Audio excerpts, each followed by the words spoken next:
சளி இருமலுக்கு ஏற்ற ஒரு சூப்பரான மிளகு ரசம் எப்படி செய்கிறதுன்னு பார்க்கலாம் வாங்க. தேவையான பொருட்கள் என்னென்னு பார்த்துடலாம். ஒரு தக்காளி, ஒரு 4 பல் பூண்டு, கொஞ்சமாக மிளகு சீரகம் நல்லா அம்மியில் போட்டு இடித்து வச்சுருக்கேன். ஒரு 2 வரமிளகா, கொஞ்சமாக கருவேப்பிலை, புளி தண்ணி நல்லா கரைச்சி வச்சுருக்கேன். இது கூட 1/4 டீஸ்பூன் மஞ்சள் தூள், 1 டீஸ்பூன் ரசப்பொடி, ஒரு 1/2 டீஸ்பூன் வரமிளகாய் தூள், தேவையான அளவு உப்பு போட்டு நல்லா கலந்து வச்சுக்கலாம். ரசம் வைக்க ஒரு பாத்திரத்தில் கொஞ்சமாக எண்ணெய், ஒரு 1/4 ஸ்பூன் கடுகு நல்லா பொரிஞ்சு வரணும். இது கூட தக்காளி, மிளகு சீரகம், பூண்டு, வரமிளகா, கருவேப்பிலையை சேர்த்துக்கலாம்.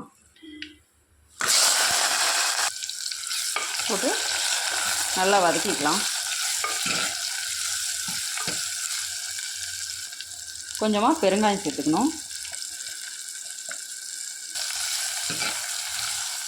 எல்லாத்தையும் போட்டு நல்லா வதக்கி நல்லா வாசம் வரணும்.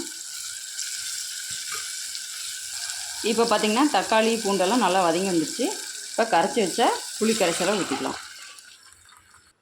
ரசத்துக்கு தேவையான அளவு தண்ணி சேர்த்துக்கலாம். இப்போ உப்பு காரமெல்லாம் செக் பண்ணிட்டு ஒரு மூடி போட்டு நல்லா கொதிக்க வச்சுக்கலாம்.